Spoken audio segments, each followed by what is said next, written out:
Welcome back. It is literally my most anticipated filming, I think, ever. Literally no one forced me to film it this late, but I just really wanted to still be excited about it. So, if you don't know, because I didn't mention it in every single video and just filmed the vlog for it, just uploaded the vlog for it, I just was in Edinburgh, which was like the best time. But maybe one of my favorite parts of being there was going into all of the little bookstores and of the independent bookstores as well as Waterstones. Like, who doesn't love Waterstones? But so many beautiful independent bookstores and so many good thrifting opportunities, and I bought a lot of books. I came home with 11 books. Well, technically 12 if you count the book that I took with me. But yeah, 11 books, and let me show you all of them. I think I'll go through them by going through the bookstore that I got them in. I think that makes the most sense. And there's like a lot of fun stories I can tell for each one of them, so let's do that. Okay, the first one is Northanger Abbey by Jane Austen, and I've wanted this for a long while, and I think this was like, yeah, £3.50 in an Oxfam. Good, because I didn't know which charity shop I got it, but it was an Oxfam.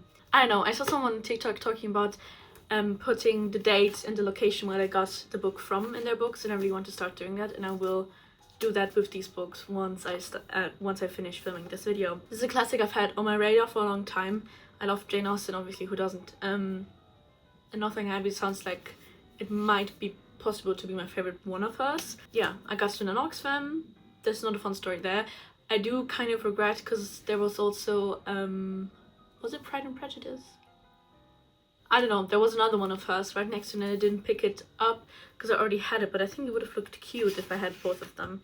But it's just such a nice addition. Why the fuck it's green? I don't know. It's really beautiful. And I think there are also, yeah, there are illustrations in here.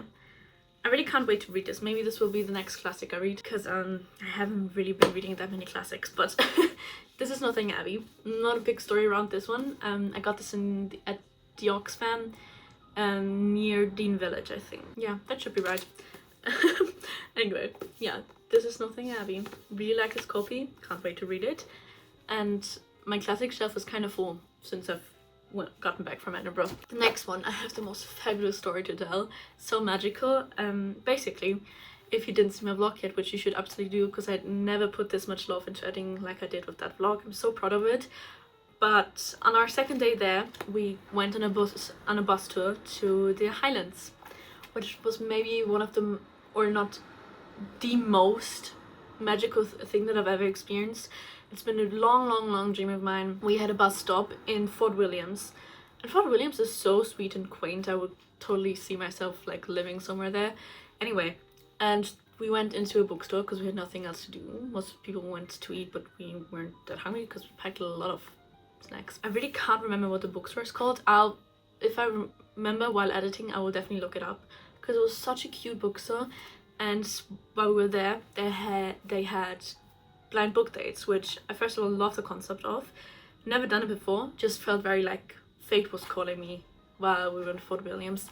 And an even funnier story is that the friend that I was with, she also had a blind date, and we actually caught it on camera, so you can look at it in the vlog. But I guessed her blind book before she unpacked it, because I'm a genius like that. I won't tell you what her book was, because it's in the vlog. Can you tell that I really want you to watch that vlog? And it was so special, because first of all, it's a modern classic, which I collect those. A damaged survivor of the First World War, Tom Birkin finds refuge in the village church of Oxgorby, I think that's how you say it, I'm not sure, where he is to spend summer uncovering a huge medieval wall painting. Immersed in the peace and beauty of the countryside and the unchanging rhythms of village life, he experiences a sense of renewal and belief in the future. Now an old man, Birkin looks back on that idyllic summer of 1920, remembering a vanished place of blissful calm, untouched by change, a precious moment he has carried with him through the disappointments of the years. I really have to read this, it sounds so wonderful. And then I've never seen anyone talk about it, so I'm really excited to check it out and hopefully not be disappointed by it. Then let's talk about the first book I picked up on my first day in Edinburgh. Well, technically the second, but the first day we arrived really late. But this book, I know where I got it. It was at Armchair Books. And I truly, there's many reasons I want to go back to Edinburgh one day, multiple times actually. Um, but there are like so many beautiful antique and thrift bookstores that I really want to have time to look through, because obviously I spend a lot of time in bookstores, but I couldn't spend as much as I want because I obviously also wanted to explore and see as much of Edinburgh as I could in 5 days. And Armchair Books was really one that I really think if I had enough time I would have found even more. And I picked this up randomly and forgot that I know this author because one of my best friends loves this author. And I absolutely forgot that I knew this author.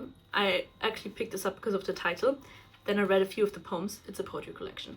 And I really liked it, so I thought I'll take it. And also, it's signed, as I'll show you in a second. And then while walking out of the bookstore, I was like, oh my god, I know this author. And the author is Jenny Fagan, and it's her poetry collection, There's a Witch in the Word Machine. And looking back, I actually have heard a lot of good things about this. And this is signed, and it's Jenny Fagan's signature. I think I could never in a million years give up like signed copies of a book, especially if they're personalized. Anyway, I have it now, and it's really sweet because the person, I'm guessing Kira, who had it before me, also likes to dog ear her favorite poems. So there's like a lot of pages that were used to be dog eared. Not anymore, but you can still tell. Can't wait to read this. One of my goals was to read more poetry, so this is good for me to have. The next books also have a fun story, and can't wait to tell it. But the book we started today, the same day that I got Northanger Abbey. We originally wanted to go to this really famous and hyped up bakery. I think it's called Lennon or something like that. You probably know of it if you've been to Edinburgh. Wanted to go there. Didn't end up going there because they don't have that many vegan options, I think, and also because the queue was so long. But we were going to that direction anyway, so we checked it out, decided not to. Then went to a wonderful cafe called Books and Cup. Had amazing breakfast. It was such a sweet and cozy location. And right opposite of it was actually a bookstore that I was really looking forward to, and it's Rare Birds Bookstore, I think. I put the name up. Beautiful bookstore, female authors only. And the selection of books was so right up my alley that I got completely lost. And usually I'm very anxious of doing what I'm about to tell you, but the vibes in there were so nice, and the people working at the register seemed so cool and so sweet. So I went up to them and asked them the impossible question of to recommend me a book based on nothing, which I hate to do, but they delivered anyway. They asked me a bit, but I did tell them that like every single one of their books is right up my alley, so that's why I'm asking for your personal recommendation. Told them that I like the weird type of books, but also gothic and anything queer. And so one of them went with me and picked out some books for me. And the really fun thing is, if you know me, you know I love vampires, but obviously those people didn't know because I didn't mention it. And she handed me 2 books, both of those being on my wishlist forever, and said, they're about vampires though. I'm not sure if you're into that, which was so funny because that's exactly what I'm into. And the 2 books that I've wanted for a long time and she gave me, I actually ended up buying. The 2 books she recommended me, which were vampire books, I ended up getting because they're on my wishlist for that long, and it seemed like fate was calling me and I needed more books. The first one being Hungerstone by Kat Dunn, which I love this cover so much. This is a Carmilla retelling, which I love Camilla, and I finally, legit, since a few days ago, have my Camilla copy back with me because I didn't have it for 2 years. So I think I'll reread Camilla and then read this. I don't think this is like in any means like actually like the story of Camilla, but it's inspired by the characters. I'll read you the blurb. It starts with blood. Lenore is the wife of steel magnate Henry, but 10 years into their marriage, the relationship has soured. Then, a shocking carriage accident brings the mysterious Camilla into Lenore's life, which is actually just how Camilla starts. Camilla, who is weak and pale during the day, but vibrant at night. Camilla, who stirs up something deep within Lenore. Before long, girls from the local villages fall sick, consumed by terrible hunger. So I think this might actually be really close to the original story, but like actually sapphic, actually more in depth into the vampirism of it all. Set against the violent wilderness wilderness of the Peak District, Hungerstone is a compulsive sapphic reworking of Camilla, the book that inspired Dracula, a captivating story of appetite and desire. What if this is my next read? The only other thing in here is right now that Lenore is not the character's name in the original, it's Laura, and she's also not married. And then the other vampire book I got there was Woman Eating by Claire Coda, which first of all, obviously was a female author, but it's only bookstore, but I'm so glad because I only want to read. Yeah, like I said, Woman Eating was also big on my wish list. I hate this cover, and this blue spine looks really terrible on my vampire shelf, but I'll survive. Lydia is hungry. She's always wanted to try sashimi and ramen, onigiri and udon, the foods her Japanese father liked to eat. But the only thing she can digest is blood. Yet, Lydia can't bring herself to prey on humans, and sourcing fresh pig's blood in London, where she's living away from her Malaysian-British mother for the first time and trying to build a career as an artist, is much more difficult than she anticipated. If Lydia is to find a way to exist in the world, she must reconcile the conflicts within her, between her demon and human sides, her mixed ethnic heritage, and her relationship with food and, in turn, humans. Before any of this, however, she must eat. Now I want to read both of them. If I'm gonna give you a spoiler, the next video you'll be watching from me is a weekly challenge of me trying to read a book a day, so these might be part of that. And then the only two books I got in Waterstones, and I got them because Waterstones obviously has a lot of sales and things going on. And both of these also been on my wishlist for so long, and when I saw that both of them were in the buy one get one half off sale, I needed to get them, because in Germany it would have been way more expensive, and I also think we don't have the paperbacks in Germany yet. So let me tell you about them. I think I got this one like in the second to last day, because before that I didn't want to buy anything in Waterstones, but then I ended up buying something anyway. The first one is Dark and Drowning Tide by Alison why did I struggle saying that name? Alison Soft. This is a sapphic fantasy full of rivalry and yearning, gothic pleasure. Now I want to read all of these books. Let's read it together. I haven't read this like since putting it on my wishlist ages ago, so.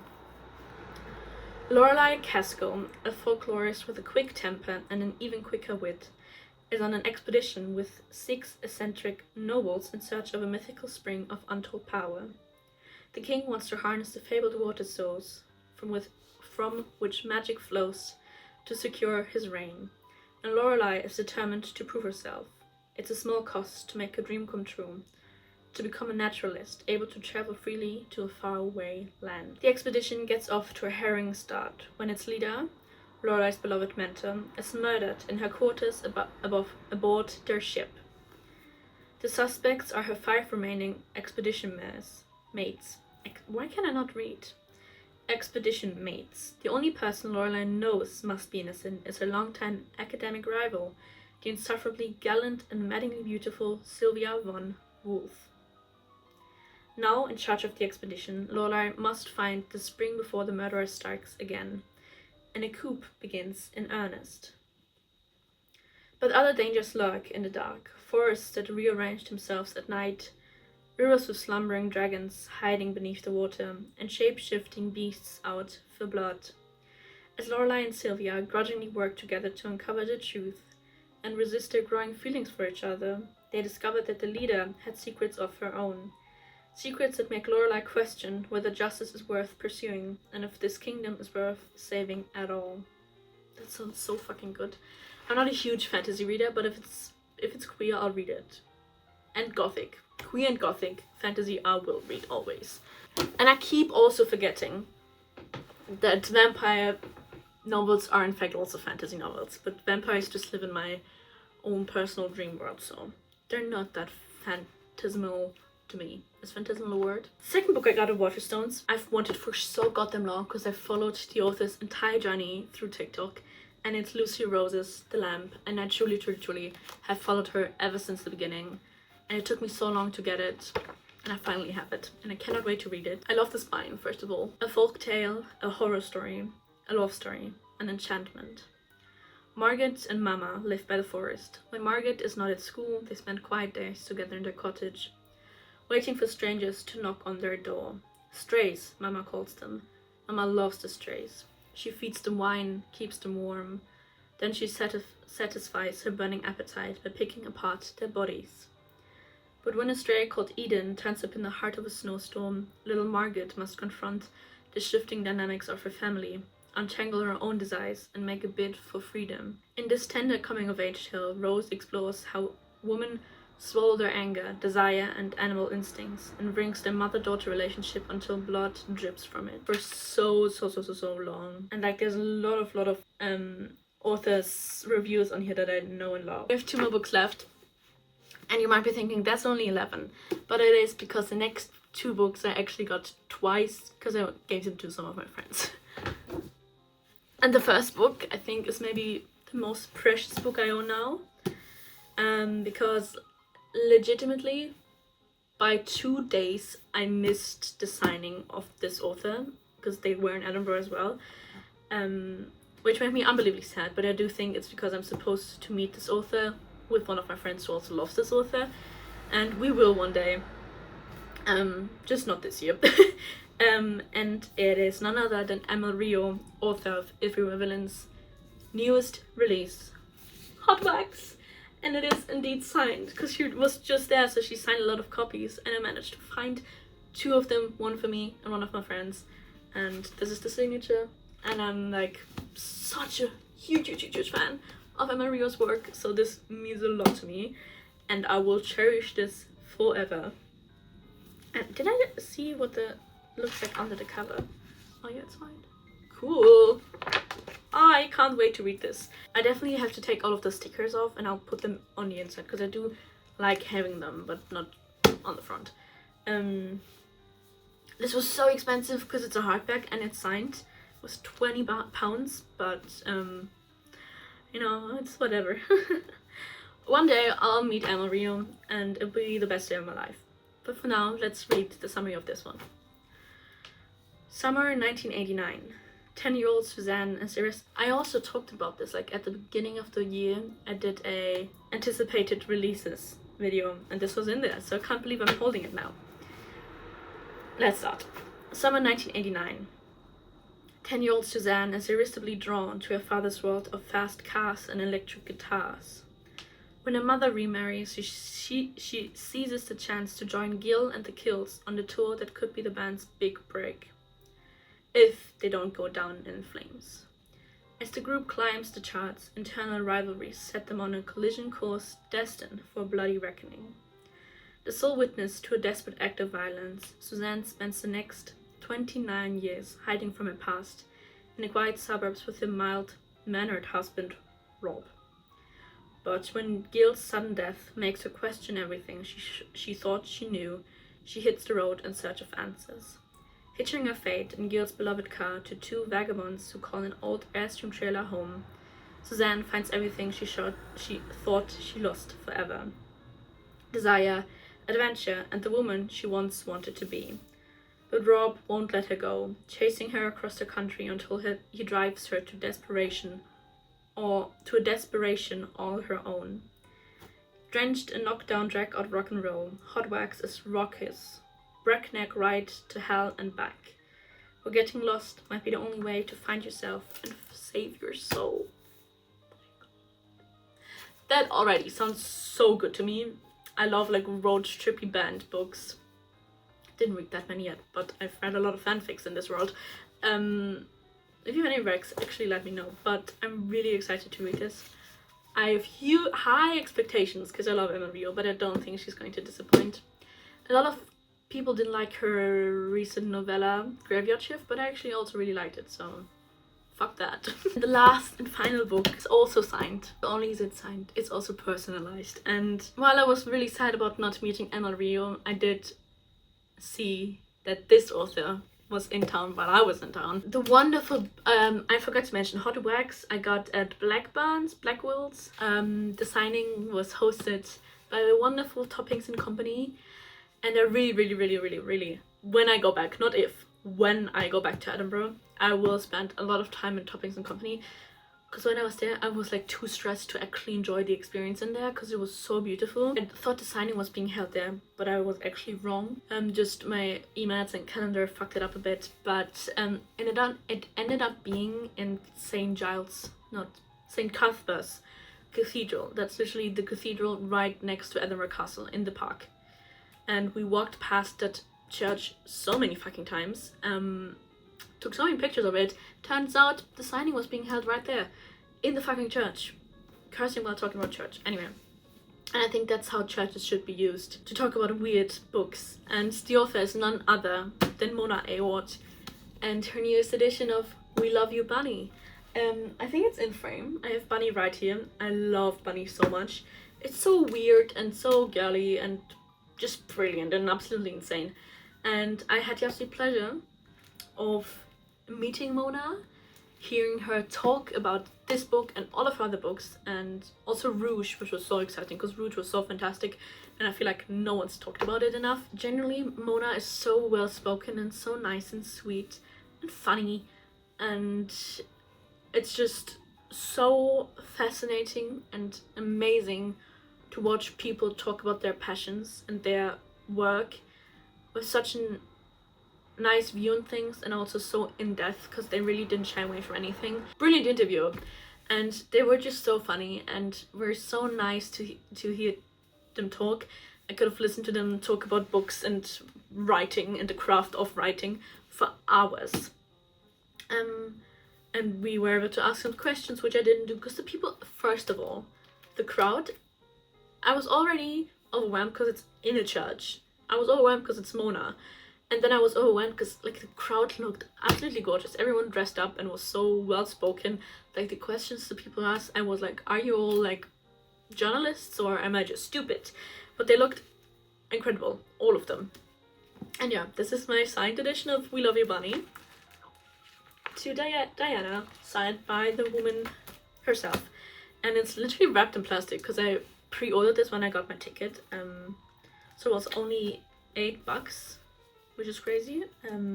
But yeah, I actually haven't looked at it without the cover. Oh, that's so cute. Anyway, let's put her back on. I had such a great time. Legit, the first thing Mona said to me was a compliment about my outfit, which was like the best thing I could have ever heard because the woman knows fashion, okay? The woman knows fashion. Something they talked about a lot and is also very visible on this book is a review from Margaret Atwood herself, which says, "Oh Bunny, you're so genius," which she tweeted, which is crazy that that's on here. But they talked about this a lot, just because like getting a compliment from Margaret Atwood is crazy, and I definitely want to read this next as well.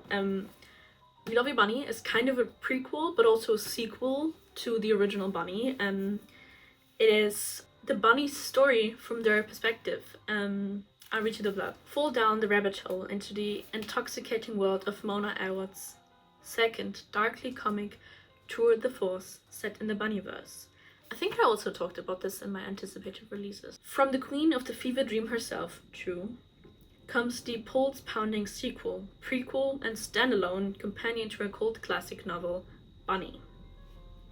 Samantha Heather Mackey, originally ostracized by the clique of creepy sweet rich girls in her highly selective creative writing program who call themselves Bunny, found herself thrown into the violently surreal world of their off-campus workshop, where monstrous creations were conjured with deadly and wondrous consequences.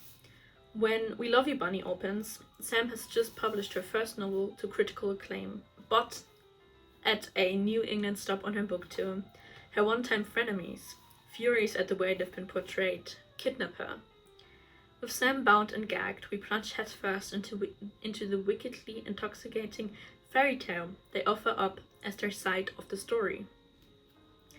The bunnies take turns recounting the birth of their unholy lines, their discovery of their unusual creative powers, and the phantasmagoric adventure of conjuring their first creation. Dazzlingly original and wildly hilarious, We Love You Bunny is a captivating descent into dark academia and a profound exploration of just how deeply our fictions reveal the truth of our hearts. And that's We Love You Bunny. And I'm so excited to read this because I'm excited to read it, but also because at the Q&A, Mona Awad obviously already talked about the novel a lot, but I hadn't read it at the time. She didn't really give any spoilers, but she said a lot of insightful things, so I can't wait to read about those things. It was such a great signing experience. I so wish that where I live hosted more signings as well, especially these types of authors, because the authors that we have are either German authors or like fantasy or romance authors, which I don't really read. But yeah, maybe one day, or maybe I'll just move to the UK. I will. Yeah, that's it. Those are all the 9, technically 11 books that I got. Like I said, I did get Hot Wax and We Love You Bunny twice, and at the best time ever. Every single person working at all of these bookstores was so sweet and so nice. I really appreciated all the fun talks I had with all of the people there, and it was like the best trip of my life. And I wish I lived in Edinburgh and was working at one of those bookstores, especially Topics and Company. Such wonderful books, all of them. If you want the perfect Dark Academia autumnal vlog, check out my Edinburgh vlog. Put so much passion into it. And yeah, if you read any of these, please let me know your spoiler-free review. If you want any of these, also let me know and I'll give you my recommendations after I read them. Thank you for watching. I'll see you in the next one. Bye bye.